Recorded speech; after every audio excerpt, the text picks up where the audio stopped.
Então, passo a palavra para a professora Priscila, que vai fazer o primeiro momento aqui da formação com todos nós. Seja bem-vinda novamente. Pessoal, boa tarde. Como foi falado aqui, meu nome é Priscila. E antes de eu me apresentar, a gente vai falar sobre Áfricas e afro-brasilidades, né? E uma característica muito marcante dos povos africanos e dos povos em diáspora é a música, a musicalidade. Então, antes da gente começar, eu preparei uma musiquinha que vai aí nos direcionar caminhos. Eu espero que vocês gostem. Eu trouxe essa música para a gente começar, para a gente iniciar a discussão sobre Áfricas e afro-brasilidades, né? Quando o Caetano canta, né? Benguela, Angola, Cabina, Mina, Congo, Monjolo. Esses nomes são os nomes dos povos africanos que saíram de Áfricas e vieram aqui para o Brasil. Então, a gente já vamos começar a pensar a África dentro da sua pluralidade, né? A gente aprendeu lá na história, lá vai Guaraná com rolha, né? Que os negros eram negros, vieram de África. Eu trouxe esse slide, essa fotografia, né? Tem outras na internet, mas essa eu gostei bastante, que são os povos culturais africanos que vieram para cá. Então, essa ideia, né, de que eram negros e por carregarem o mesmo tom de melanina, carregava a mesma cultura. E não é. Né? Eu falo que os povos africanos são como os povos indígenas. Cada um tem a sua cultura, a sua identidade étnica, a sua identidade linguística, né? E, durante muito tempo, foi construído um discurso de que éramos só africanos. Só. Quando eu converso com os meus amigos brancos, eles falam assim: eu sou descendente de espanhol, eu sou descendente de português. Os negros brasileiros, a gente não sabe de que povo a gente é descendente. Hoje já tem o exame de DNA, né, que dá. Mas o que acontece? Muito dos arquivos da escravização, do período escravocrata, eles foram queimados. E aí depois eu vou explicar por quê, né? Porque quando você queima esses documentos, você não precisa pensar em políticas públicas para essas pessoas, porque é como se elas tivessem deixado de ser escravizadas. E aí, como a Val falou, eu sou professora da Unify. Eu dou a disciplina História dos Negros no Brasil e dou uma disciplina muito bacana, que é os estudos afro-asiáticos, né? A gente aprende que os africanos vieram só para as Américas, mas os africanos colonizaram o mundo, né? Então, eu dou essa disciplina, que são os estudos afro-asiáticos, né? A Índia, a Ásia, em geral. Então, quando a gente pensa em povos africanos que vieram para cá, a gente tem os sudaneses, né? Os bantus. Ali não está escrito, mas a gente também tem os jejes, que são da Nigéria. E foram essa parte de África, né, 5 milhões de pessoas saíram dessas partes de África e vieram para o Brasil em regime de escravização. E aí a pergunta inicial que eu gostaria de fazer para vocês alguém aqui, esse auditório, gostaria de ser tratado como os negros são tratados na periferia por parte da violência policial? Tem alguma pessoa aqui que gostaria hoje de ser negras na periferia de São Paulo? O fato de ninguém levantar a mão significa que vocês sabem exatamente o que está acontecendo. E a questão é, se eu não quero isso para mim, por que eu permito que eu faça com os outros? Né? Tem uma frase que diz que para o ódio, né, para o ódio reinar, basta que as pessoas deixem de sentir amor, por favor. E aí, eu sei que pode ter algumas pessoas daqui que têm uma fala que, na verdade, é uma fala racista, né? Primeiro, de que racismo não é mimimi.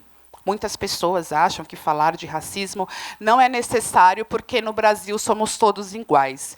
Se no Brasil se fôssemos todos iguais, vocês teriam levantado a mão. Então, essa ideia de que somos todos iguais, ela ficou escurecida aqui, que não. Que nós temos pessoas dentro do Brasil, como um todo, que são tratadas de uma certa maneira, e outras pessoas são tratadas de outra certa maneira por conta da pigmentação da pele. Quando eu falo que o racismo ele tira a dignidade do negro, é fácil a gente entender isso. Mas o racismo também tira a dignidade do branco. A dignidade humana do branco, no sentido que, quando um branco ele pensa que ele é superior a outras etnias, isso é tirar a dignidade da humanidade branca, né? O que é digno são as relações humanas. Uma coisa também que muita gente fala, as pessoas que falam que racismo é mimimi, é que não deveria existir, é muito comum essa fala, eu não concordo com o Dia da Consciência Negra. Eu acho que o Dia da Consciência Negra ele deveria ser chamado do Dia da Consciência Humana. Há um erro histórico nessa fala. Por quê? Porque até o século XIX, que foi a semana passada, os negros não eram considerados seres humanos. Durante 400 anos, o negro ele foi bestializado nesse país. Então, se eu falo para uma pessoa que nós somos todos iguais, eu estou assinando embaixo que eu sou a favor do racismo.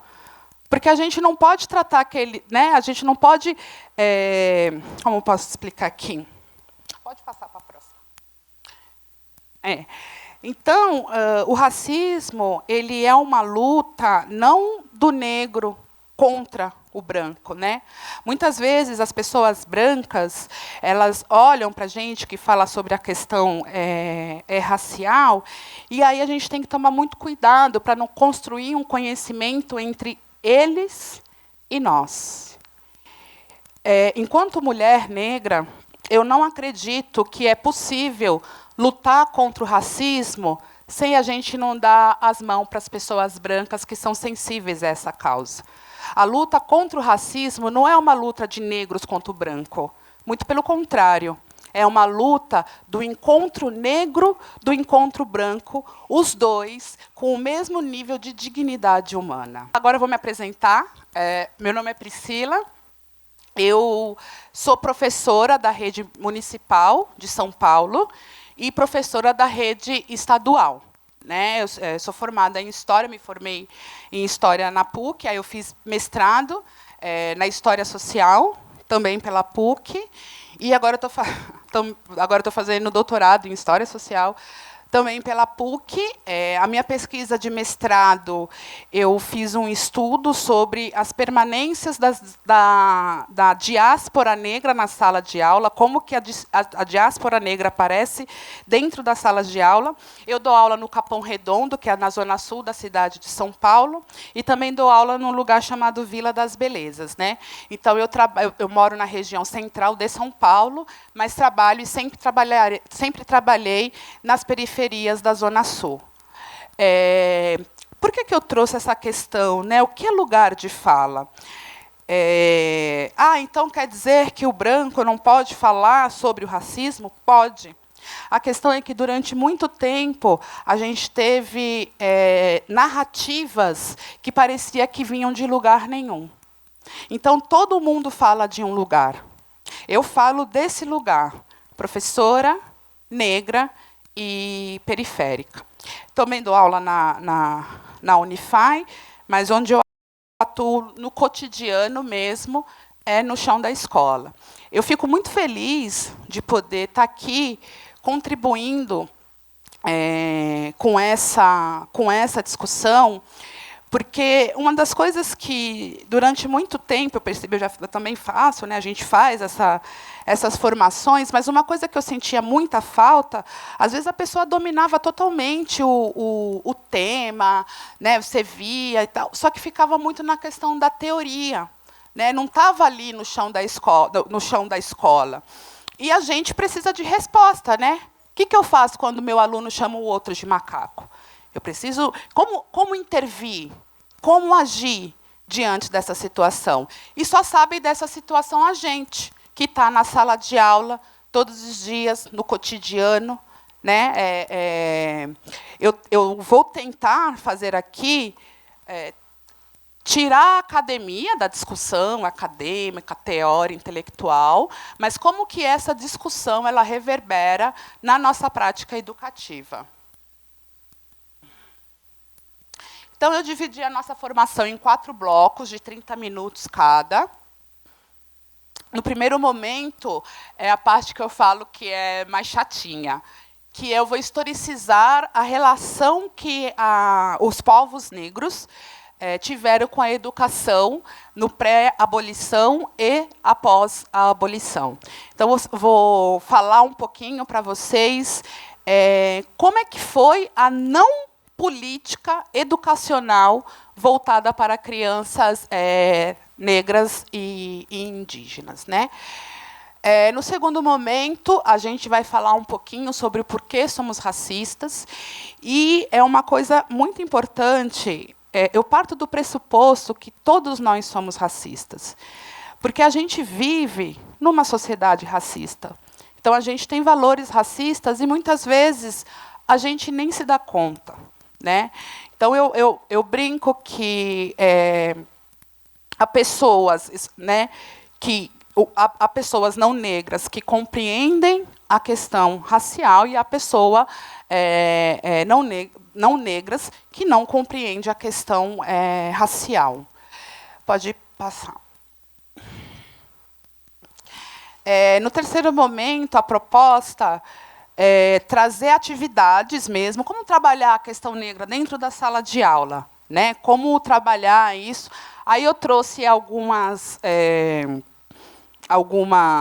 temas que podem ser desenvolvidos com as crianças na sala de aula, e aí, no finalzinho, eu tenho um espaçozinho, alguns questionamentos frente à educação infantil, né, que eu sei que tem professores aqui da educação infantil.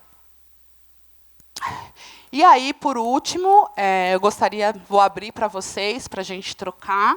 Eu adoraria estarmos sentados em roda, debaixo de um baobá, mas a gente vai trocar do mesmo jeito. Né? E é onde a gente vai... vocês vão poder falar um pouco da experiência de vocês, né? Porque só quem está ali, no dia a dia, das 7 da manhã ao meio-dia e 35, sabe como que funciona a educação. Né? E eu não sei se vocês repararam, pelo menos reparei no ensino médio, né, eu dou aula mais no ensino médio, que depois da pandemia, não sei o que acontece, alguma coisa aconteceu com meus alunos depois da pandemia, que eu não sei o que é. Então, vou falar um pouquinho sobre a educação da população negra no período da escravização e da pós-abolição. Reparem, eu até frisei ali, coloquei um negocinho embaixo da palavra escravização. Então, a gente aqui já saímos sabendo que vieram vários povos africanos, culturas diferentes, para cá. E por que o termo escravização está sublinhado? Né? A gente aprende, e muitas vezes a gente ensina, a naturalização de se relacionar o negro ao escravo. E por que isso acontece? Porque, na história, o negro ele vai entrar como escravizado, e, a partir de 1888, com a abolição da escravatura, o negro ele sai da história. Então, a gente tem a Primeira Guerra em 1914, onde não há negros, não há África, numa guerra mundial, há de se questionar, né? A África está fora do mundo. Em 1945, com a Segunda Guerra Mundial, também a gente não vê negros, por mais que a gente saiba que muitos argelinos do norte de África saíram da Argélia e foram lutar na França. A gente não sabe sobre a resistência negra frente ao nazismo. A gente vai passar pela ditadura militar e os negros eles não existem, né? Eles não é falado do negro no período da ditadura militar. E mais para frente, não tem mais negro. Então, o que a criança ela aprende? Ela aprende que ela é preta, ela veio de um lugar horrível, porque a televisão mostra as Áfricas como lugar de caos, de doença, de fome, de zika, gunha, dengue, febre amarela, né? Então, tudo que a criança negra e a criança branca aprende sobre África é que a África é um lugar muito ruim, de muita pobreza, né? Uma vez, um aluno meu fez uma pergunta que aparentemente é uma pergunta engraçada, mas ela é muito simbólica. Ele falou assim, professora, na África tem dinossauros? Eu dou aula para o ensino médio, tá, gente? Não é educação infantil. E aí é uma pergunta que nos causa riso, né? Mas, ao mesmo tempo, é uma pergunta que me mostra qual é a visão que se tem do continente africano. Então, o continente africano ele parou no tempo. Tanto que ele parou no tempo que ainda em África existe dinossauros, né? Então, a gente pode tirar um sarro desse menino, ou a gente pode olhar para a nossa formação e falar, tem alguma coisa de errado aí. Como que eu estudei história durante 5 anos, na PUC de São Paulo, e eu não li um negro na graduação? Eu não li uma mulher negra na graduação. Eu não sei sobre a história da China, eu não sei sobre a história da Índia. E aí, quando eu fui estudar história, o meu propósito era estudar a minha história, a história dos povos pretos que vieram para cá. Só que durante os 5 anos de história, eu só estudei a história da Europa, né? E aí eu brinco que existem 2 histórias da Europa. A história de dentro da Europa, que é a escola, a história que está nos livros didáticos, mas não está nos livros didáticos a Europa fora da Europa, né? A atuação dos europeus no mundo, porque a Europa ela pilhou o mundo, né? Eu tenho um amigo meu que é historiador também, o Vitor, e aí ele foi para a Europa, né? E acho que foi Portugal que ele foi. E aí ele chegou aqui, né, como todas as pessoas que vão para a Europa, que acho que se embranqueceram quando voltaram de lá. E ele falou assim para mim, falou, nossa, as igrejas são incríveis, são gigantes. O corrimão é feito de ouro. Aí eu falei, mas em que solo europeu tem ouro? Essa riqueza, esse esplendor que hoje a Europa ainda sustenta, ela foi em cima de todos os povos racializados, né? A Europa ela vai se colocar como o ponto de chegada da civilização. Então, quanto mais longe você estiver de ser um homem branco, europeu, heterossexual, judaico-cristão, quanto mais longe você está fora desse espaço, mais bestializado e demonizado você é.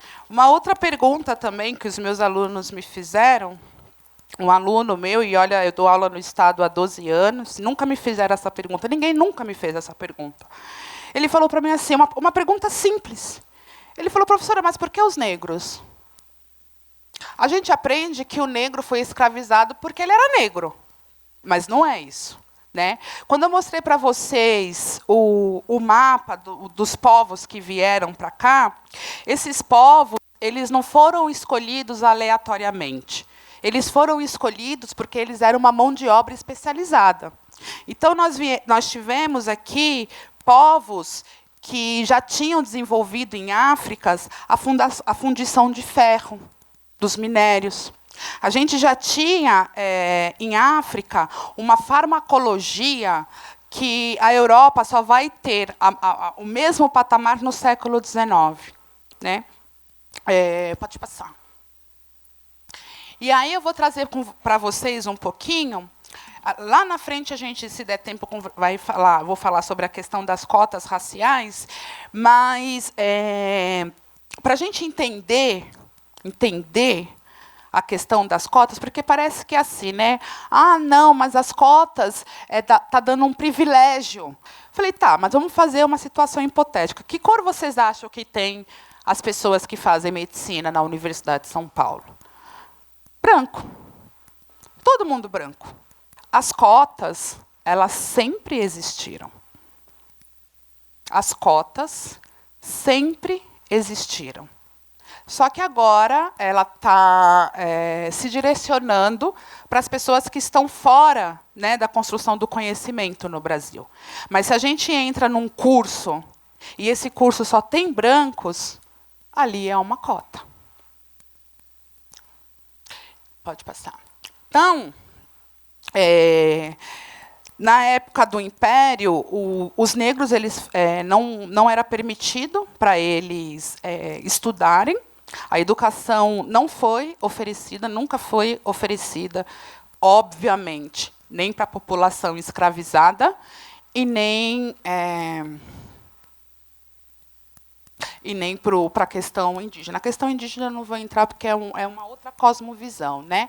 Então, nos Estados Unidos, a gente tem escolas para negros e escola para brancos, mas no Brasil, até então, a gente só tinha escola para brancos.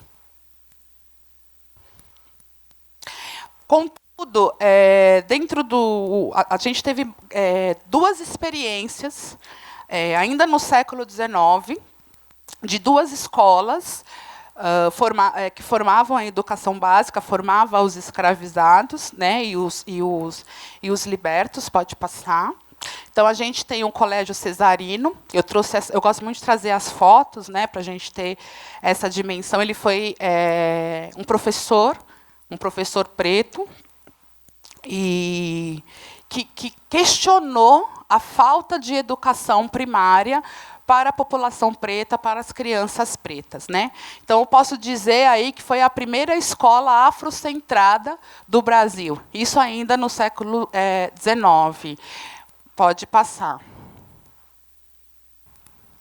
Então, a gente, além dessa experiência do cesarino, a gente tem uma outra escola do pretestato. Pode passar, por favor. Né? E ele foi um professor. Não se sabe se ele era filho de escravizados ou de libertos, né? E aí surge essa escola, ele forma essa escola, ainda no século XIX, voltada para a população preta. O que nos mostra que a população negra ela sempre se preocupou com a questão do estudo das crianças, né, e da alfabetização dos mais velhos. Quando você tira o negro do acesso à sala de aula, você tira também do negro a possibilidade de produzir conhecimento. Né, foi tirado Por isso que eu falo, 5 anos de história, não li nenhum negro. Mas será que não existem negros intelectuais? Os negros não produzem conhecimento? Onde estão esses conhecimentos? Por que a gente não lê um indígena, né, um autor, uma autora indígena, um texto indígena na escola, né, na faculdade? Então, a gente tem uma faculdade que ela tem a Europa como centro e como referência. Então, a gente vai estudar os professores brancos, né? A gente vai estudar sempre dentro dessa perspectiva branca. E aí, no Brasil, nos tiraram a possibilidade de produzir conhecimento, e a gente está voltando agora. Para eu falar para vocês como que, efetivamente, né, como eu sinto a questão da negação da educação para os povos pretos. Muitos de vocês, talvez não muitos, mas uma grande maioria, eu sou a primeira da minha família a acessar a universidade. E quando eu falo a minha família, eu estou incluindo primos, tios, todo mundo. Eu entrei na faculdade em 2005. De 1888 a 2005, nenhum negro da minha família conseguiu entrar na universidade. Vou repetir. De 1888 a 2005, né, de 1888 a 2005. Esse foi o tempo que a minha geração, que os meus parentes, né, minha família, ficou fora da universidade. É muito tempo, gente. Aí as pessoas falam assim, mas eu sou contra as cotas, né, porque ela está privilegiando. Ela está privilegiando ou ela está consertando? Porque, não sei se vocês sabem, com a abolição da escravatura, os senhores de escravizados eles foram indenizados. O governo pagou para o senhor de engenho. Né? Os negros, quando eles foram libertos sem nenhuma política pública para inserir essa população dentro do universo do trabalho capitalista que estava se formando no final do século XIX para o começo do século XX. Então, a gente tem essas duas referências aí da escolarização da criança preta pelos próprios pretos, né? E a gente tem também, quando a gente pensa na Lei 10.639, quando a gente pensa em cotas dentro da universidade, uma coisa que me chama a atenção, as cotas elas são para negros, indígenas e portadores de deficiência física. O único que incomoda é a cota para o preto. Ninguém questionou cota para indígena, ninguém foi contra a cota para pessoas... eu falei agora, pessoas com deficiência, ninguém coloca isso em questão. Mas quando foi para colocar o preto, quando uma política pública... Gente, a política de cotas é a primeira política pública que se pensou o acesso do negro às universidades. Antes das cotas, a nossa presença na universidade era uma coisa ínfima. Né? Então, quando a gente pensa, eu sou contra as cotas, a pergunta é, há quanto tempo essa família, essa geração, não consegue acessar a escola? Há quantos séculos o negro não fez uma faculdade nesse país? Né? Então, se a gente pensar que a abolição da escravatura foi em 1888 e a política de cotas é de 2012, a pergunta é, o que foi feito dessas pessoas negras? O que foi feito? Né? Pode passar, amada. Então, a gente vai ter aí o movimento negro unificado, que vai trazer essas questões, né? Que é o ingresso das crianças negras na escola, né? O ingresso da pesquisadora, do pesquisador negro na universidade. Então, a questão das cotas não foi uma coisa que foi dada para a gente. Ela é o resultado de muita luta. E essa luta da educação ela é anterior a 1888. Então, nunca foi a única política escolar construída para crianças negras foi a política da exclusão. A única. E aí me choca uma pessoa que fala assim, eu sou contra as cotas. Uma pessoa só pode ser contra as cotas se elas não tiverem o conhecimento da relação da educação e da negritude nesse país. Né? Nós chegamos aqui no século XVI. A política pública para a gente aconteceu no século XXI. Então, a educação, graças ao movimento negro, movimento negro unificado, eu trouxe o MNU porque ele é o mais famoso, mas existem vários movimentos, e foram movimentos que falaram, a gente precisa de uma representatividade. Né? A gente precisa, num país onde 55% se considera negros e pardos, eu precisei de uma lei para contar a história dessas pessoas.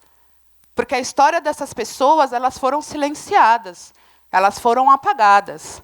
Né? Então, aí, o que o movimento negro percebeu? Só o fato de você colocar uma criança dentro da escola não garantia a questão da construção de uma identidade étnica, né? Então, o movimento negro começou a observar as representatividades dos negros nos livros didáticos. E quando a gente vai ver essa representatividade, é sempre o negro como escravo. Sempre. E aí foi criada a lei de cotas em 2012, em 2003 foi criada a lei 10.000, né, 2.639, que torna obrigatório, né, o ensino de cultura e afro-brasilidade. Pode passar. Então, lendo aqui, né, a população negra, primeiro, não tinha acesso à educação. Isso mudou. Mas ainda não havia representatividade nos materiais didáticos. Não era trabalhado sobre sua cultura. Deste modo, os afrodescendentes não se reconheciam dentro desta educação que lhes eram oferecidas. Somente depois de 115 anos que a população negra se libertou da escravidão, da escravização, e aí mudou alguma coisa nesse sentido. Pode passar. Pode passar. Pode passar. Eu vou falando o que está no slide, mas não mudo o slide, por isso que eu estou pedindo para poder passar. Eu trouxe a fotinha aqui, não sei se vocês conhecem, ele é um antropólogo, professor da USP, ele é uma referência nos estudos da educação étnico-racial, o nome dele é Kabengele Munanga, ou Kabengele Munanga. Kabengele diz que é a forma brasileirada de falar, e Kabengele é a forma africanizada de se falar, né? Então, o Brasil ele vai passar por um processo, que eu não sei se vocês têm esse conhecimento, que é um processo de branqueamento. Então, quando em 1888 os escravizados foram largados à própria sorte, paralelamente a isso, o Estado brasileiro começou a dar terras para os europeus virem para cá. Né? Então, o sul do Brasil foi construído sob o apagamento das pessoas negras. A gente tem uma ideia como que a gente pensa que é no Brasil? No sul é todo mundo branco, em Salvador todo mundo é preto, mas as coisas não são assim, as coisas são muito mais complexas, né? Pode passar. Então, o que eu queria trazer para vocês nesse primeiro momento é que existiu um projeto para manter os negros fora da escola. Tá? Pode passar. Pode passar. Então, uma coisa que é muito importante também a gente se der conta, a gente aprende que a princesa Isabel ela foi benevolente, ela foi boazinha, ela libertou os escravizados, né? E aí, quando a gente vai historicizar esse momento, a gente vê que não é assim, né? Pode passar. Pode passar. Pode passar. Eu vou aí perto de você. Ah, tá. Pode deixar aí. Então, da mesma forma que o governo brasileiro ele teve políticas públicas para manter os negros fora da educação, esse mesmo governo, depois de muita luta, reconheceu isso. E a questão das cotas é para a gente equiparar. A gente está discutindo hoje, para além das cotas, a gente percebeu que as cotas elas permitem o acesso, mas o acesso para a população negra muitas vezes não é suficiente. Então, agora a gente está discutindo o acesso e a permanência, né? Porque muitas vezes o jovem negro entra na universidade, mas ele precisa trabalhar, ele precisa cuidar do irmão mais novo, ele precisa fazer isso. Então, as cotas elas não estão garantindo a permanência desses alunos. Né? Porque eu estudei na PUC, e eu estudei no período noturno, então éramos todos trabalhadores, mas parecia um outro curso quando a gente assistia às aulas de manhã. Né? A gente brincava bastante com isso, né? A diferença. Então, quem é negro que está fazendo universidade, ele tá trabalhando, né? Muitos brancos, posso falar da experiência da PUC, faziam universidade e era isso, né? E aí, como é que você quer exigir o mesmo acesso ao conhecimento, sendo que uma pessoa trabalha 8 horas por dia e estuda 4, e a outra pessoa trabalha nenhuma hora por dia e estuda 12 horas? Então, volta um pouquinho, Su, desculpa. Como que é, professora Priscila? Como é que eu falo? É preto? É negro? É mulato? Né? É moreno? Né? Pois bem, mulato, já vou explicar aqui de saída, que não é um adjetivo bacana, né? Eu não sei se vocês sabem, mas a mula ela é um bicho híbrido. Ela é um erro da natureza, ela não se reproduz. E por que era a mulata ou o mulato? Porque, né, tinha-se um discurso que o filho do homem branco, e eu vou colocar isso, porque a miscigenação nesse país, que todo mundo acha lindo, ela se deu a partir do estupro. Ela se deu a partir do estupro. E foi o estupro do homem branco estuprando as mulheres negras que fez desse país miscigenado. A gente não, no período da escravização, não se tem notícias até hoje de negros que estupravam mulheres brancas, né? Quando a gente olha para um aluno negro e ele tem um olho azul, né? É raro, mas às vezes a gente fala que, nossa, que olho lindo, que olho azul lindo. E aí, se você for estudar genética, você vai ver que aquele olho ele vem do estupro, né? Eu falo que é a cor do estupro, o olho azul na pele preta. Pode passar. Então, é importante para a gente, eu sei que às vezes é desesperador, porque a gente tem um aluno negro, escuro, retinto, como eu, que muitas vezes não se reconhece como negro, não quer se reconhecer enquanto negro. E aí a gente acha que isso é um problema da pessoa, tá vendo? São os próprios pretos que são racistas contra eles mesmos. Ó que maldade. Ó que maldade. Né? Pode passar. Pode passar. Tá. Então, quando a gente fala sobre a educação, a gente está falando sobre construção de subjetividades, sobre construções de identidades, né? E a criança, ela está no mundo, ela observa o mundo. Quando a criança negra ela não se reconhece como negra, na verdade, não é que ela não está se reconhecendo como negra. Como que o negro é tido aqui nesse país?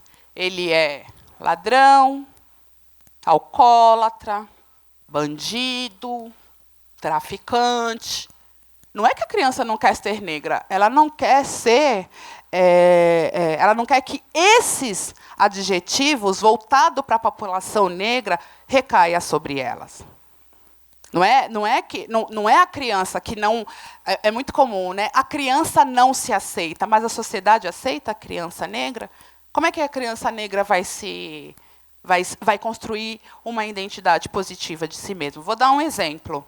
Agora não, porque as coisas mudaram e continuam mudando e vai mudar muito mais, mas eu sou de uma época que existia um tal de shampoo para cabelos normais.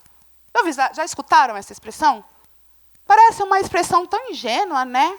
Então, shampoo para cabelos normais. Contudo, se existe shampoo para cabelos normais, e se existem cabelos normais, existem cabelos anormais. Ok? Tá. Como é que o shampoo está escrito lá, o shampoo que é para o cabelo crespo, como que está escrito lá?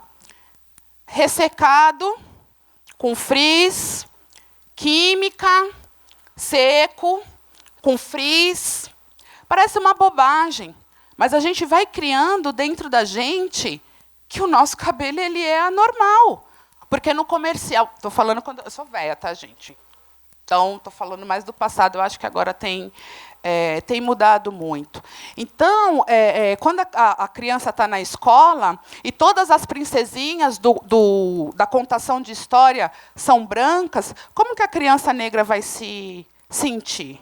Né? Porque todas as grande parte, né, das princesas das Disney, a sua grande maioria são princesas brancas. Agora mudou, a gente tem a Moana, né, do Pacífico Sul, temos a Mulan, da Ásia.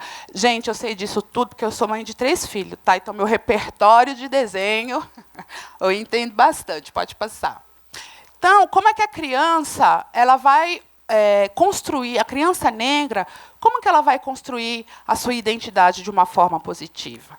É preciso problematizar quando aquela criança negra ela não quer ser reconhecida como negra. Né? E a gente não pode culpabilizar uma criança de 4, 5 anos. Imagina o sofrimento. Tem um cara que eu gosto muito, que é o Frantz Fanon. Ele é um psiquiatra da Martinica, que hoje eu estudo o Caribe, né? Eu gosto muito, e ele vai dizer que as doenças mentais, o sofrimento mental da população negra, ela é causada pelo racismo. E aí ele tem uma linha, ele não é freudiano assim, mas o texto dele parece um pouquinho com a escrita de Freud. Eu não sou da psicologia, mas eu sou curiosa. Aí eu vou atrás das coisas, né? Então o Brasil ele vai passar por um processo de branqueamento. Eu não sei se vocês conhecem a expressão barriga limpa. Pois bem, vou explicar. A barriga limpa, gente, da mesma forma como eu expliquei mulato, né, que é um ser híbrido, então a criança nascida dessa relação, ela é um erro genético, é por isso que se chama mulato e mulata. Não sei se vocês também conhecem a expressão criado mudo. Vocês sabem, né, da onde vem essa... Tem alguém aqui que não saiba? Eu posso explicar rapidamente. Então, acho que todo mundo sabe. Né? Então, a criança, o adolescente, muitas vezes, nós, adultos, é muito difícil se reconhecer enquanto preto. Porque agora, com essa formação, com a lei, isso está sendo pensado, isso está sendo problematizado. Mas e antes disso? Né? A gente está aqui num curso de uma formação dentro da perspectiva da Lei 10.000. Essa lei ela completou 20 anos. E a gente sabe que na escola, no chão da escola, quem legitima essa lei no chão da escola, muitas vezes é 1 ou 2 professores, geralmente o professor preto, que a direção fala, novembro é dia da consciência negra, faz qualquer coisa aí, coloca uns turbantes na cabeça, faz um desfile, tira a foto, pronto. Falamos sobre África. A gente passa janeiro, fevereiro, março, abril, maio, junho, julho, agosto, setembro, outubro, sem falar sobre a questão racial. Não se fala sobre a questão racial. Aí chega em novembro, que a gente já está morto, diga-se de passagem, e é Saresp, e fecha a nota, e digita a nota, e está aquela louca. A mesma doideira que vocês têm, eu também tenho. Né? Em relação a isso. Peraí. Então, a gente passou por esse processo onde ser branco é ser mais bonito, é ser mais inteligente, é ser mais amado. Né? Então, eu quero me ligar ao que é bom. Eu não quero me ligar ao que é ruim. Eu não quero me ligar... A gente fala, né? A ovelha negra, a lista negra, o quadro negro. Né? Então, o negro, se vocês forem procurar no dicionário, eu faço esse exercício aqui com vocês. Procurem no dicionário. O que está lá na palavra negra? Né? Ruim, impuro. Se você for lá colocar no branco, é lânguido, virginal, né? E isso está no nosso, isso não mudou, isso está lá no nosso Aurélio, pode passar. Então, teve essa política de branqueamento, né? Mas os povos pretos resistiram a essa política. Pode passar. Então, quando eu falo, né, tem pessoas que ficam daquele jeito, quando eu falo, todo branco é privilegiado. Aí você vai falar assim, Priscila, você está errada. Eu acordo 5 horas da manhã. Eu moro na quebrada. Eu moro na quebrada desde sempre. Eu estou ali, eu sei como é que é. E aí eu vou contar um caso que eu contei de manhã. de um diretor que, quando eu falei que ele era branco, eu nem considerava ele branco, ele que se considerava branco. Até tomei um susto. Eu falei, uau, mas tudo bem, você é branco. E aí ele veio com esse discurso, não, mas eu moro em Paraisópolis há 20 anos, e a minha vida foi isso, minha vida foi aquilo. Eu falei, tudo bem, vamos lá. Da sua época da adolescência, os seus amigos pretos estão vivos? Não. Tem algum amigo negro que conviveu com você na periferia, que foi preso, que foi morto pela polícia, que foi morto pelo Estado? O Estado mata a partir do esquecimento. Né? E aí eu falei, quando anos 70, estava acho que 45, falei, então, você tem 45 anos, viveu a vida inteira em Paraisópolis, mas você está vivo. Seus companheiros, seus amigos que cresceram junto com vocês, eles estão todos mortos ou presos. Né? Mas ele falou que, na grande maioria, assim, 98% dos meninos que ele jogava futebol lá no campo foram assassinados, né? Foram mortos. Então, quando eu estou falando de privilégio, estou falando, inclusive, do privilégio à vida. À vida. Então, se você mora num determinado lugar, a sua vida ela é preservada. Se você mora em um outro lugar, a sua vida não é preservada. Eu chamo isso de seleção... seleção... Como é que é? Vou lembrar. Esqueci. Quando a gente se compadece pelo outro. Né? Então, vou usar essa palavra, compadecer. Né? Então, quando a gente se compadece com o outro. As pessoas aqui, elas ficam abismadas com a guerra que está acontecendo e com as crianças. Só que as crianças do Rio de Janeiro, as crianças negras que estão morrendo no Rio de Janeiro, ninguém se compadece. É seletiva. Compaixão seletiva. Muitas vezes a gente tem isso aqui. Quando a gente vê a humanidade da criança morrendo numa guerra, e você consegue enxergar aquilo como um ato contra a humanidade, como é que consegue assistir o Jornal Nacional e não sentir as mesmas coisas pelas crianças negras aqui do Rio de Janeiro que estão morrendo dentro das suas casas, que estão sendo baleadas dentro da escola? Então, isso é uma comoção seletiva. Por que essas crianças não fazem a gente pensar, nossa, você viu o que estão fazendo com as crianças? E eu não estou aqui menosprezando esse pensamento e esse sentimento. A questão é, por que você olha para as crianças brancas que estão morrendo lá fora, se reconhece, se compadece daquela situação, enquanto as crianças aqui do Rio de Janeiro estão sendo mortas, estão sofrendo um genocídio, e ninguém se compadece. Eu nunca vi ninguém saindo daqui para lutar em qualquer guerra para libertar países africanos. O Brasil foi um monte de gente lutar para lá. Quando estourou a guerra, em África, tinha estourado uma outra guerra há 2 semanas antes, e ninguém falou nada. Ninguém falou nada. Né? Então, a gente tem que estar atento o tempo todo. Por isso que eu falo que, às vezes, a gente é racista e não percebe. A gente se comove com crianças que têm um tipo de cor de pele. Mas a gente não se comove com criança que tem um outro tipo de cor de pele. Isso é racismo. Isso é racismo. Pode passar. Então, falando um pouquinho, pode passar. Tá. Então, diante, né, disso tudo, eu não vim aqui para responder, eu vim aqui para trocar e fazer vocês saírem com perguntas. Né? Qual que é o papel? Qual que é o nosso papel enquanto educadores? Né? Eu acho que todo mundo aqui escolheu a educação porque acredita, ou acreditou em algum momento, que a educação ela é emancipatória. Que a educação ela liberta, mas ela é emancipatória para quem? Por que a criança negra é aquela criança que mais tem dificuldade de ser alfabetizada? Vocês sabem do que eu estou falando. Estou falando do dia a dia. Por quê? Aí você fala assim, mas essa criança negra ela não é alfabetizada porque a família é desestruturada. E aí eu penso na minha família, quando eu era criança, meu pai e minha mãe não sabem ler e não sabem escrever. Então, tinha lições de casa que eu não fazia, mas a minha família não era desestruturada. Mas a gente fala isso. Né? Muitas vezes a gente quer que o pai e a mãe acompanhem o filho na escola, sendo que os pais não passaram pelo processo da escola. Não sabe como que se dá isso. Né? Então, jogar para a família é covardia.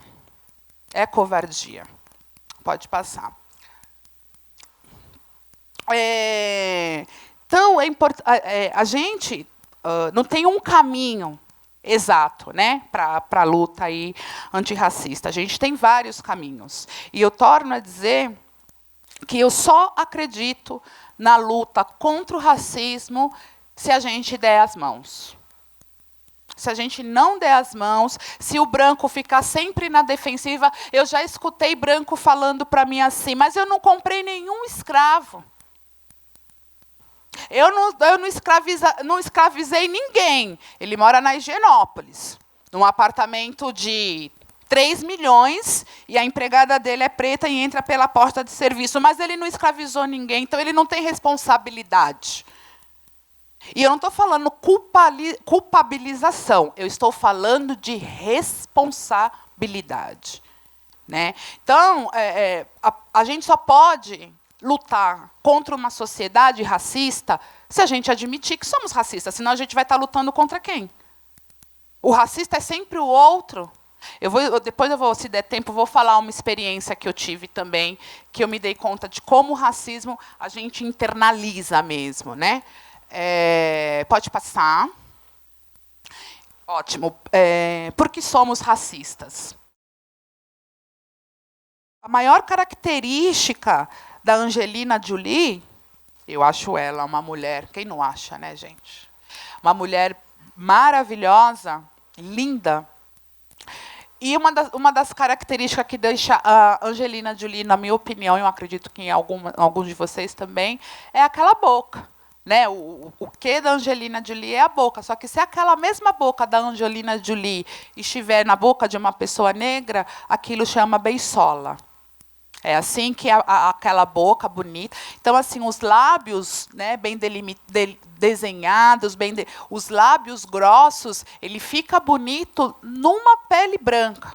Na pele negra, ela é beiçola. Quando as pessoas falam assim, eu acho que o dia da consciência negra deveria ser o dia da consciência humana, eu sempre lembro que o negro passou quase 400 anos para que a sua humanidade fosse legitimada. Porque no século XVI nós não éramos considerados pessoas, seres humanos, nem no XVII, nem no XVIII, nem no XIX. Né? E aí a gente vai começar isso com o fim com o fim da escravização, né? E com toda essa questão do movimento negro que eu já tinha mostrado, que eu já mostrei para vocês. Pode passar. E aí eu vou falar um pouquinho como todos nós somos racistas. Como eu disse, eu pesquiso o Caribe, eu pesquiso a Martinica e o Haiti. Eu pesquiso, na verdade, 3 escolas. Uma no Haiti, uma na Martinica e uma aqui no Capão, que é onde eu dou aula. E eu faço trabalho de campo. Né? Então, eu tenho que ir para lá, para a escola, conversar com a mesma coisa aqui. Né? E aí, a primeira vez que eu fui para a Martinica é uma ilha muito pequenininha, é uma ilha de colonização francesa. Né? Eu estudo o Haiti, que também é de colonização francesa, mas o Haiti ele rompe com a França, né? E a Martinica não rompe com a França. Então, eu estudo o currículo de história desses 3 lugares, do Haiti, da Martinica e do Brasil.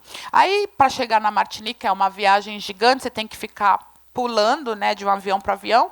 Então, eu peguei um avião em Campinas, desci em Minas, todo mundo branco dentro do avião, os pilotos, a aeromoça, tal. Aí de Minas peguei um outro avião, desci no Ceará, também todo mundo branco, tal. Nananana. Aí eu peguei o avião no Ceará e desci na Guiana. E aí na Guiana a gente trocou de avião. E vocês já viajaram de avião, geralmente eles vêm se apresentar, né? O piloto, o copiloto e a aeromoça. E eu super cansada, uma viagem maluca, tal. Vi aquelas pessoas na frente, assim, né? Eu estava dentro do avião, vi 5 pessoas negras, 2 homens negros e 3 mulheres negras. Eu não falo francês, na época, hoje até arranho, mas na primeira vez eu nem arranhava. E aí eles falando, né, algo que não sei o quê, e eu muito cansada. Aí eu pensei assim, falei, nossa, eu estou tão cansada, tomara que esse piloto venha logo. E aí eu me dei conta, pela primeira vez na minha vida, porque eu, até os meus 36 anos, eu nunca tinha visto um piloto negro. Eu negra, indo para Martinica, estudar a questão racial no Caribe, fui extremamente racista, porque o meu cérebro olhou para aquelas mulheres e eu imaginei que aquelas mulheres pudessem ser qualquer coisa, menos a aeromoça. Eu nunca tinha me dado conta que eu nunca tinha visto um piloto de avião negro, uma tripulação, né? E aí também no avião, porque aqui no Brasil quem anda de avião é branco. Mudou um pouquinho isso, né? Mas historicamente os pretos vão de ônibus. E a população branca tinha acesso ao avião.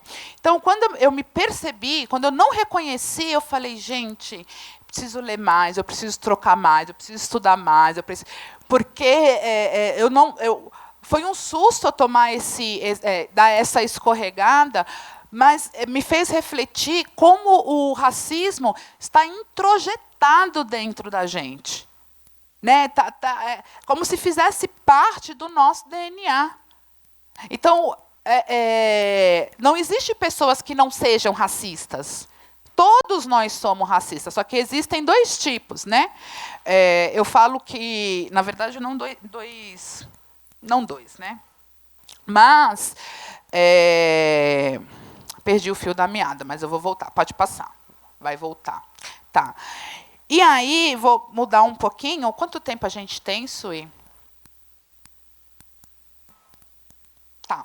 Já com a parte deles, né? Com tudo. Tá bom, então vou finalizar aqui. Vou contar para vocês uma historinha rápida. Isso daqui é um adinkra. O adinkra são símbolos fúnebres de um povo de Gana, do século VI.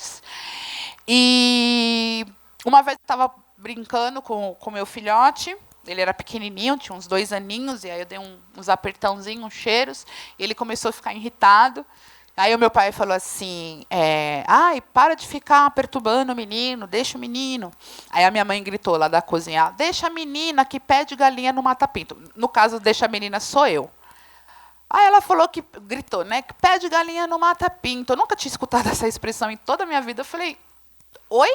Como assim, mãe? Ela falou, filha, você já viu o amor de mãe matar filha? A galinha, ela pisa no pintinho, mas ela não mata o pintinho. Aí eu falei, que engraçado, né? Resumir tudo isso numa única frase. E aí, quando eu tenho 3, né? 3 filhos. Quando eu tive meu segundo filho, eu fiz um chá de bebê. E aí, quando você tem amigo historiador, em vez dele levar as fraldas que você pediu, ele leva livro. Né? Aí um amigo meu me deu um livro, achei bem bonitinho, que ele falou assim, está todo mundo pensando no bebê, então eu trouxe um presente para você.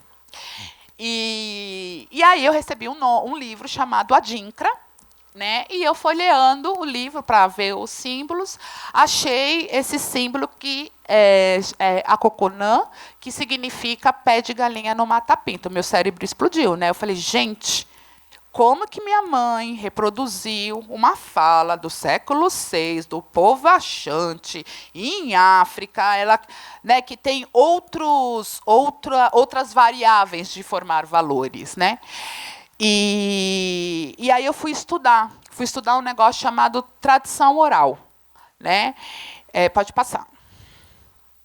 Então, aqui são os adinkras. Né? Cada símbolo tem um significado. São símbolos fúnebres, agora saiu disso, mas a ideia, né, eram símbolos ligados à questão da morte é que quando a gente fala em morte aqui, morte de povos, eles têm uma outra concepção de morte, né? O México está aí, o México tem uma concepção de morte muito, eu particularmente, muito bacana, né? Aqui, a morte para a gente é um tabu. A gente sabe que todo mundo vai morrer, mas quando morre uma pessoa que a gente ama, a gente entra em depressão, porque a gente não fala sobre a morte. Né? A gente não fala sobre os nossos ancestrais. Então, eu falo que o Ocidente tem uma relação muito ruim com a morte, porque todos vamos morrer. Né? A gente deveria ter uma relação melhor com ela. Pode passar.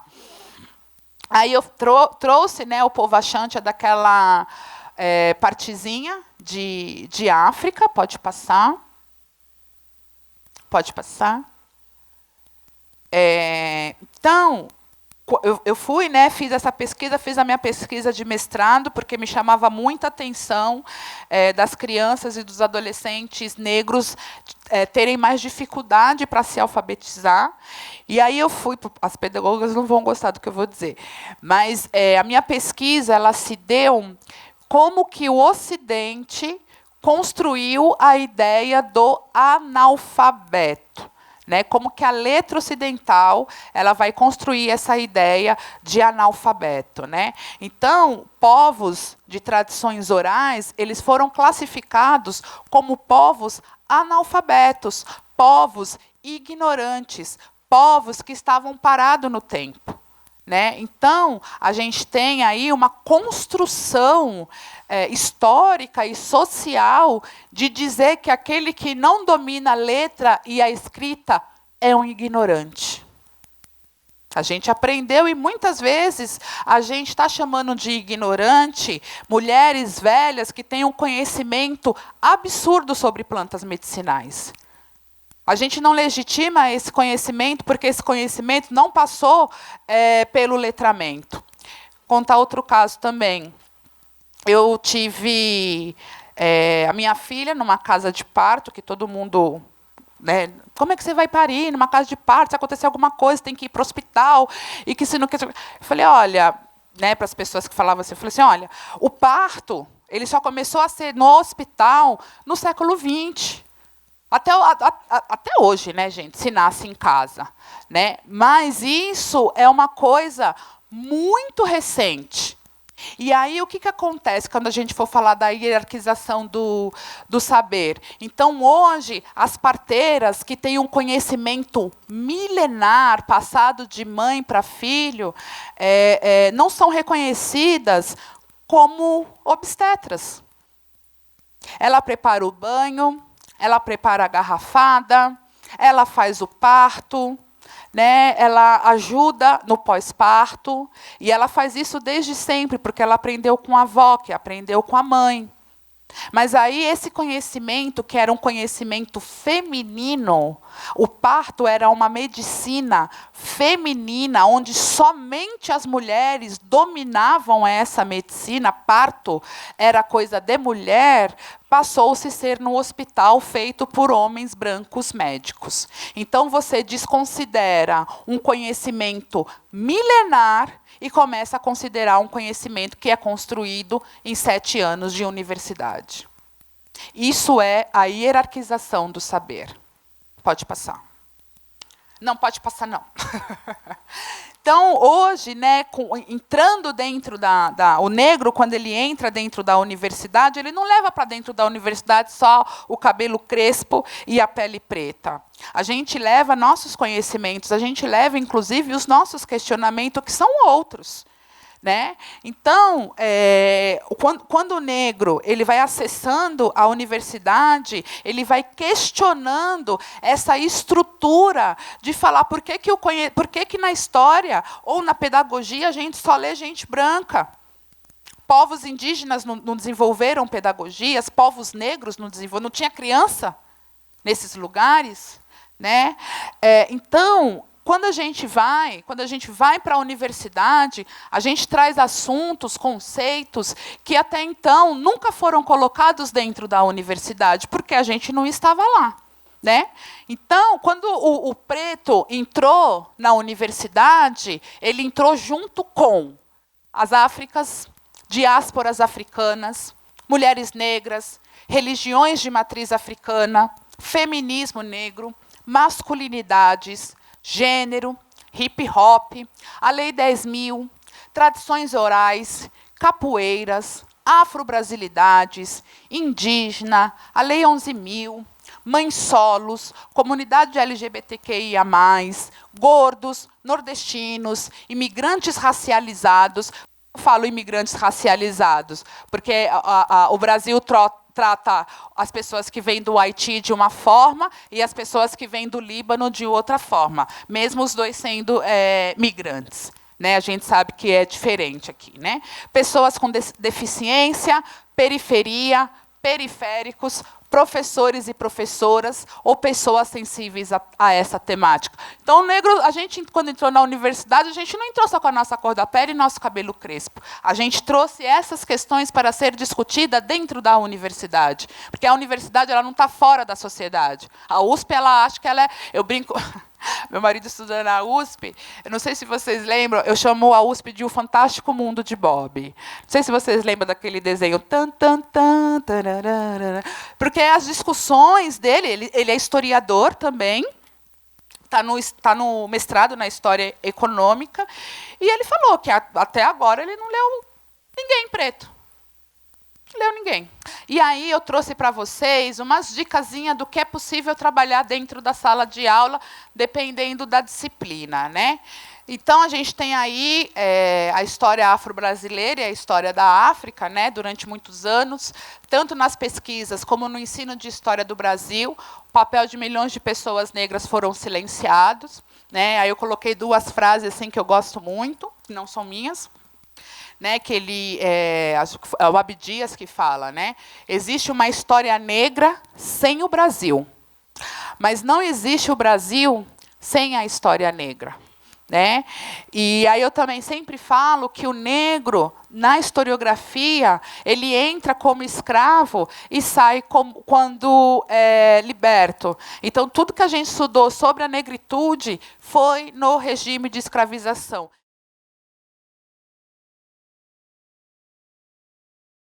E aí a história do Brasil, né, sempre colocou o negro como passivo, né? Como se o indígena não foi escravizado porque eles não aceitaram ser escravizados. A gente às vezes pensa assim: os negros foram escravizados, porque se eu fosse negro, eu jamais seria escravizado, porque eu ia lutar. Só que o negro que lutava no período da escravização, ele era morto. Eu brinco, né? Eu falo, gente, a revolução não vai acontecer no vão do MASP, né? Que a gente tem a fé. A revolução não vai acontecer, né, no vão do MASP. As revoluções vão acontecer nas periferias, né? A periferia que traz essa potência e a periferia que hoje está dentro da universidade questionando tudo isso, todos esses conhecimentos que ficaram do lado de fora. A universidade ela é um espaço por excelência branco. A Lei 10.000, quando muito, a gente atende à educação básica. E aí é uma lei que exige que nós, professores, trabalhem afro e afro-brasilidade, só que a gente não teve isso como formação. A gente não teve Áfricas e afro-brasilidades na escola, no curso de pedagogia, no curso de história, no curso de sociais, no curso de geografia. Né? Pode passar, já está terminando. Pode passar. Então, é importante trazer para a criança que foi a luta negra que libertou os escravizados. Né? Não foi uma benevolência da princesa Isabel. Né? A gente aí no final do século XIX, a gente teve várias insurreições, a gente teve resistência, a gente teve suicídio, né? Muitos escravizados comiam terra para se suicidar, que a gente chama isso de uma resistência individual, mas o tempo todo o negro sempre resistiu à escravização nesse país. A gente não foi escravizados porque a gente deixou ser escravizados. né? Pode passar. Ah, não pode não. Então, o que a gente pode trabalhar na sala de aula? A gente pode, por exemplo, trazer para as crianças, e quando eu falo criança, gente, lembrando que a luta do racismo, contra o racismo é a luta do encontro. Quando eu devolvo a dignidade para a criança negra, eu também devolvo a dignidade da criança branca, no sentido que ela não vai crescer achando que ela é superior. Isso é dignidade. É você olhar para o outro e vê-lo como igual. É isso que eu falo que é dignidade. Então, a gente tem a revolta dos Búzios, né, em Salvador. Pode passar, Sui. A gente tem a insurreição dos malês, ou a revolta dos malês. Os malês eram povos africanos muçulmanos que vieram para cá. Pode passar. A revolta dos cabanos, né? Pode passar. A cabanagem. A balaiada, ela foi uma insurgência muito importante, porque foram quando povos indígenas e povos negros se reuniram, né? E aí a gente tem aí no Maranhão a revolta da balaiada. Então, a gente também pode trazer para as crianças, né, uma ideia de construção de um jornal, pensando aí na imprensa negra que a gente pode passar. A imprensa negra, é possível também trabalhar toda a questão da história do movimento negro unificado, né, o MNU, a questão da imprensa negra, né? Então, no século XIX, no finalzinho do século XIX, a gente estava passando por uma efervescência muito grande, né? Então, a gente, nesse período, a imprensa literária, os negros começam a participar dessa imprensa. Não sei se vocês sabem, mas o Machado de Assis, ele é um homem negro. Ele foi branqueado. Não existe essa palavra, tá, gente? Eu acabei de inventar, é um neologismo. Mas o Machado de Assis, a gente vê as imagens dele como um homem branco. E Machado de Assis, ele não era branco, ele era negro, né? Quando a gente vai ver também a representação da Cleópatra em todos os filmes hollywoodianos, a Cleópatra é sempre branca, né? Quando a gente sabe que a Cleópatra era negra. Pode passar. Então, a gente tem aí, né, são vários jornais, foi uma imprensa extremamente atuante. Hoje, em pleno século XXI, a gente não tem uma imprensa negra tão organizada como foi no final do século XIX, começo do século XX. Né? Então, a gente tem o Abolicionista, a Liberdade, a Sentinela, Voz da Raça, Quilombo, Mutirão, eu trouxe só alguns, tá? Notícias de Ébano, o Novo Horizonte, o Exemplo. Vocês já ouviram falar que nós negros, a gente tinha uma imprensa negra abolicionista, que os povos negros estavam ali lutando, né, se letrando, tentando construir escolas, tentando se inserir nessa universidade doida, nessa sociedade. Né? Então, para a gente resgatar a dignidade da identidade da criança negra, a gente resgata a partir disso, não ensinando que ela é descendente de escravos. Né? A gente é muito mais do que descendentes de escravo. Uma vez um aluno, acho que eu falei aqui para vocês, né? Um aluno perguntou para mim, professora, mas por que os negros? E nunca, eu dou aula no Estado há 12 anos, nunca nenhum aluno me perguntou isso.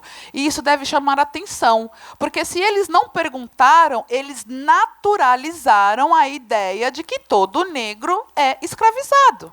Eles naturalizaram. Alguém de vocês já parou para pensar, mas por que os negros? E não os asiáticos, não os polacos? Por que os negros? Né? A gente não pergunta isso porque isso está naturalizado. Né? Então, não é porque os negros, né? É porque é negro. Lembra aquela construção de pau a pique, que é muito comum no Nordeste? Né? A construção de pau a pique, é uma pena que não vai dar tempo, mas se vocês puderem mexer aí, depois vocês colocam nas mesquitas do Mali. Né? São todas construídas com barro. muito bacana. É uma tecnologia milenar, né, que foi associada à pobreza, mas, na verdade, é uma tecnologia desenvolvida por uma cultura dentro esse tipo de construção é uma tecnologia africana, porque os povos originários aqui no Brasil, em sua grande maioria, eram nômades ou seminômades. Então, eles não construíam uma estrutura de uma casa para o resto da vida, né? Então, quem construiu esse país fomos nós. E esse país tem uma dívida muito grande com a população preta. Só eu não sei se eu terminei o mestrado, e aí eu fui para a casa da minha orientadora, e ela, toda vez que algum orientando dela se forma, ela faz aquele jantar chiquérrimo, com 5 garfos na mesa, que eu não sei para que tanto garfo na mesa, mas, né? E aí eu estava amamentando minha filha já grandinha, uns 2, 3 anos, aí sentou uma senhorinha branca do meu lado, que era parente da professora, aí ela começou, né? Ai, que bonitinha, o cabelinho dela, que bonitinha, né? Que não sei o quê, que não sei o quê. Aí ela falou, ai, ela não está muito grande para mamar? Ela tinha 3 anos na época. E aí eu falei para ela, olha, a mulher negra ficou quase 400 anos sem poder amamentar os próprios filhos. Minha mãe foi doméstica a vida toda. Não existia licença maternidade para quem era mulher preta doméstica, né? Então, de 1888 até agora, eu sou a geração que amamenta o meu filho. A gente ficou 300 anos sem poder amamentar os nossos próprios filhos. Aí eu brinquei com ela, né? Falei, então, a minha filha tem 3 anos, então vocês ainda me devem 297 anos. Né? E é uma coisa que a gente tem que parar para pensar. A gente não amamentava nossas crianças. Agora, vocês imaginam como que era o psicológico dessa mulher que foi estuprada, gerou uma criança, e essa criança é tirada dela, ela não pode criar essa criança não a pertence ao Senhor. E isso, gente, foram séculos e séculos e séculos e séculos. Eu estava estudando um negócio chamado Código Noir, que seria Código Negro, e aí era como se fosse um estatuto dos castigos, né? Então, se o negro fugiu, tem que ter 10 chibatadas, se não sei o quê. Como manter o negro ali na subserviência. Era um estatuto mesmo, né? Chamava o Código Noir, né? Código Negro. E era um estatuto que você dizia, olha, o negro, se ele fugir, é tanta chibatada, se ele fizer isso, é tanta chibatada. Né? Então, você tinha uma organização do pânico, da crueldade, da falta de esperança diante da vida. Né? Quando a gente, por exemplo, hoje as comunidades, as periferias, a gente tem bastante negro. Não sei se vocês sabem, mas a Liberdade nunca foi um bairro japonês. A Liberdade tem esse nome porque ali era um quilombo. A gente tem a Igreja dos Pretos bem pertinho lá, que está silenciada, ninguém sabe. Então, hoje, as pessoas vão para a Liberdade para adentrar, né, consumir, ver a cultura japonesa. Só que esses japoneses chegaram aqui em 1945, pós-1945, depois da Segunda Guerra Mundial. O centro era negro. Brás, Bexiga, Barra Funda, Bom Retiro, Glicério. Né? Aí a gente teve uma política de higienização. Já ouviram falar de um bairro chamado Higienópolis? Vocês sabem o que significa Higienópolis? A cidade da higiene. Polis é uma palavra grega que significa cidade. Então, quando surge Higienópolis, né, os negros eles são expulsos da região central e vão para as periferias. É daí que nasce o Capão Redondo e Cidade de Tiradentes, né, a zona leste. A Liberdade nunca foi um bairro japonês. Agora porque a história do negro naquele lugar, naquele espaço, ela foi silenciada. Mas não esqueçam, tá? Liberdade ali, tem até um pelourinho. É porque realmente é uma história que foi que foi apagada. É importante a gente construir uma história onde os negros sempre ocuparam as periferias. Isso é um discurso histórico, isso não é verdade.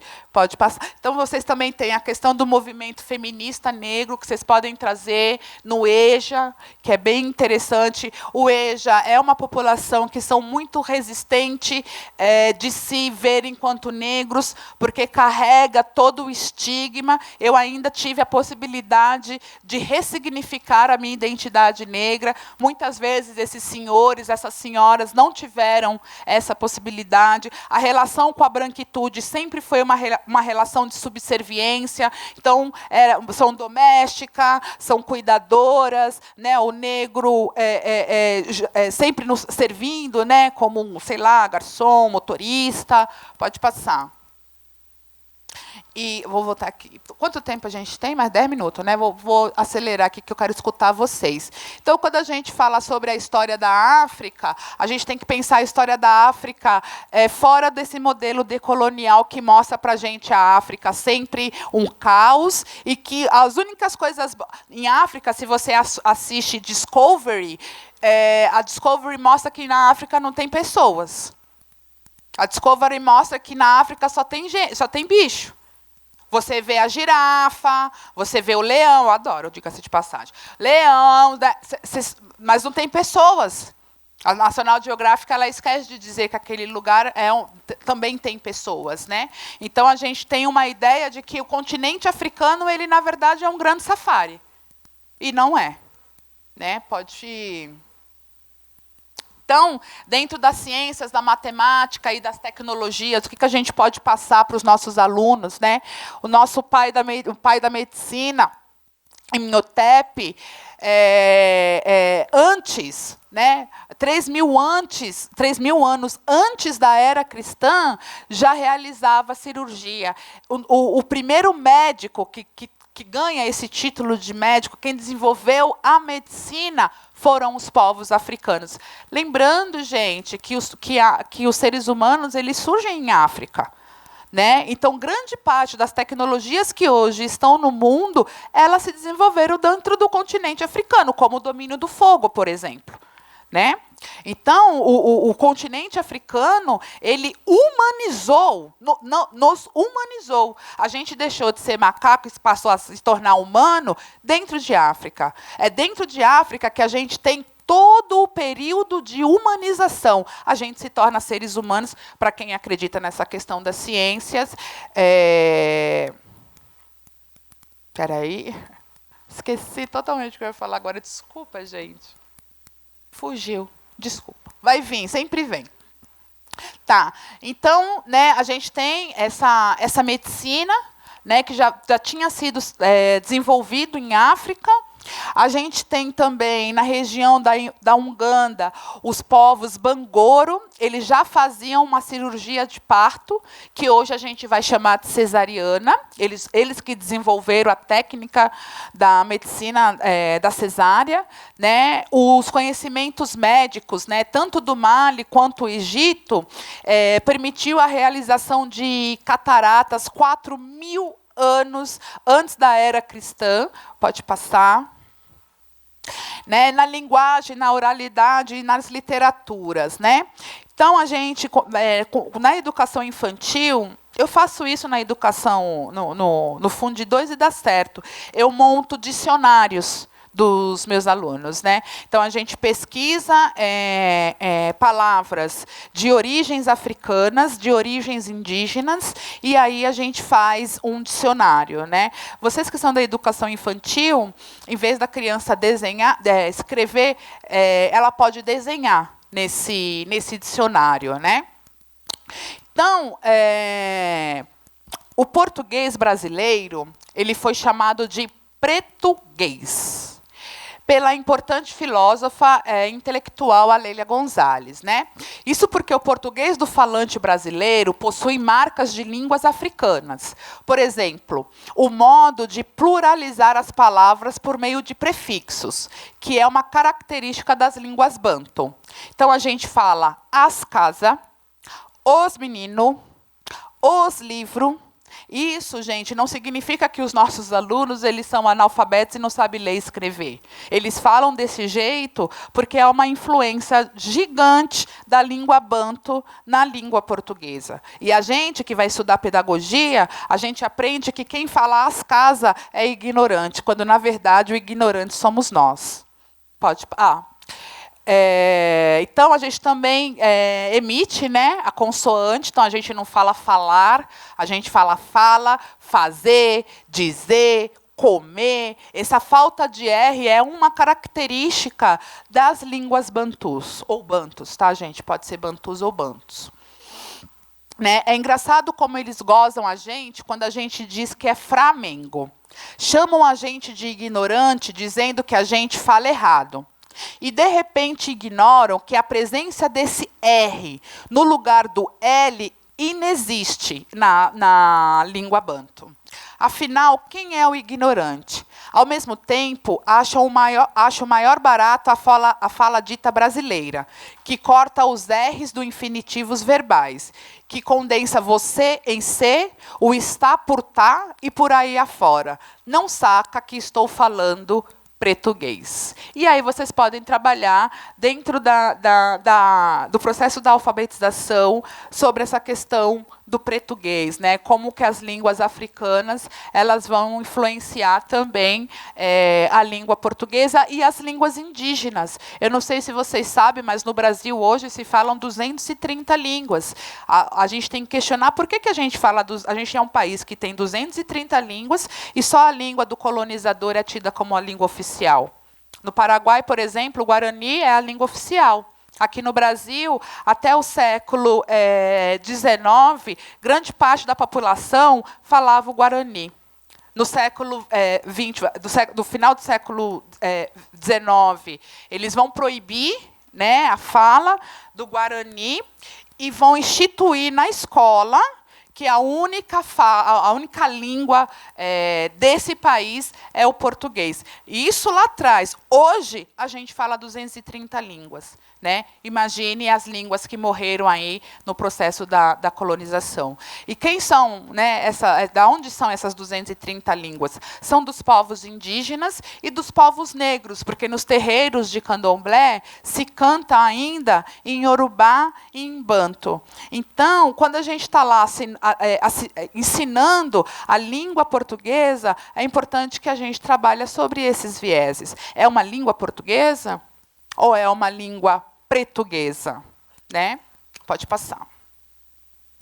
Então, uma coisa que também, né, pensando ainda no dicionário, então, samba, xingar, muamba, tanga, sunga, berimbau, cachimbo, fubá, mocotó, cachaça, machixe, quitanda, cuíca, cafundó, sambista, capanga, caçula, dengoso, molecagem, são todas palavras de origem bantus. E são palavras que estão no nosso dia a dia, né? Quando a gente manda lá para o nosso amigo, a gente fala, um cheiro, pensar um cheiro como um carinho, um afago, essa expressão ela é africana. Um cheiro, vou te dar um cheiro, né? É uma expressão africana, pode falar.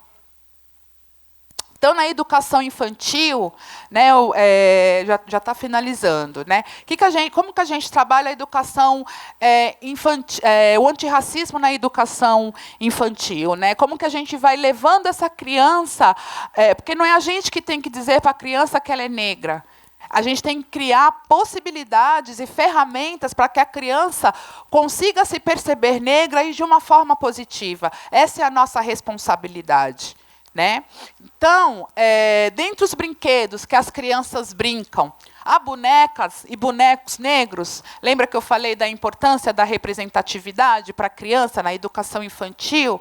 Né? Há brinquedos que dialogam com a prática social e que não reforçam estereótipos. Quando a minha filha nasceu, hoje eu não sou mais amiga dessa pessoa, mas quando a minha filha nasceu, ela ganhou muita boneca de pano preta. Né? E aí foi uma pessoa na minha casa, que hoje não frequenta mais, e ela, quando olhou a boneca preta, ela entrou em pânico, porque ela achou que aquilo era voodoo.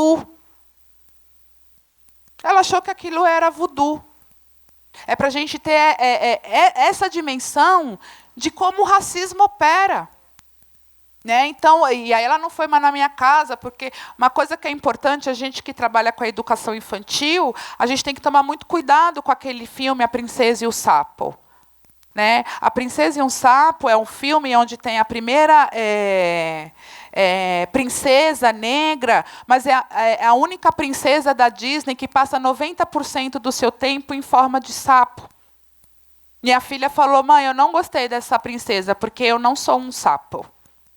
E aí, não contente, como que ela vai mostrar o negro? Boêmio, vagabundo, bêbado, malandro. Quem assistiu sabe do que eu estou falando. Aí vai pegar aquelas máscaras lindas africanas e vão demonizar, vão colocar as máscaras como se fossem demônios. Não é um filme legal para se passar para as crianças, né? A não ser que isso seja problematizado, mas não é bacana. Ele reforça estereótipos. Então, dentro das fantasias oferecidas para brincadeiras, há super-heróis, heroínas, princesas, príncipes negros. Né? As histórias contadas e ouvidas pelas crianças são protagonizadas por personagens negros. Né? Os curtas, longas e os outros vídeos que as crianças assistem trazem personagens negros, né? Os cuidados, o colo e o afeto oferecido para bebês e crianças negras ocorrem em igual proporções a demais crianças brancas. Quando eu estou ali e eu vejo aquela criancinha, né? Como é que eu vou? Quem é que vai sentar no meu colo? Geralmente, né, o professor é a criança branca, né, que ela vai ser escolhida para não sei o que da festa junina, não sei o que de não sei do que, né, e a criança negra sempre relegada a um canto, né, ao escanteio, né. Então as músicas ouvidas, né, pelas crianças, elas valorizam a diversidade racial. Né? Eu não sei aqui, mas em São Paulo a gente tem escolas que tem bastante haitianos, tem bastante bolivianos. Né? Quando a gente está falando sobre o racismo, eu também falo sobre a questão boliviana, porque os bolivianos eles são tratados como pretos. Né? A mesma coisa, da mesma forma como trata os bolivianos no centro de São Paulo, é a mesma forma que se tratam os pretos nas periferias. Pode passar, Sui. Eu vou deixar isso daqui, não vou passar, porque eu quero abrir, eu quero escutar um pouquinho vocês. Depois vocês podem entrar na internet. É uma experiência de uma escola, o nome chama A Escola dos Sonhos Existe. É uma escola em Salvador, que ela tem uma pedagogia afrocentrada, e ela vai dando muitos nortes para a gente. Uma coisa que foi bacana, na escola onde eu atuo, eu estudo Haiti, né, e eu tenho bastante alunos haitianos. Então, o que a gente fez? A gente colocou lá sala da coordenação, logo embaixo tem sala da coordenação em creole haitiano, banheiro feminino, embaixo em creole haitiano está escrito banheiro feminino. Então, é uma forma da gente trazer essa criança, a cultura dessa criança, de fato, para a sala de aula. Eu não vou me alongar mais, porque eu quero escutar vocês, a gente está com um tempo meio corrido, né? Mas é isso. Eu quero que a gente saia daqui acreditando que cada um que está aqui tem a potência de transformação da sociedade. E eu, enquanto mulher, sei que a educação, em sua grande maioria, né, são feitas por mulheres. E aí eu realmente acho que nós mulheres vamos mudar o mundo, gente. É isso, o microfone está aberto para qualquer um de vocês. Obrigada.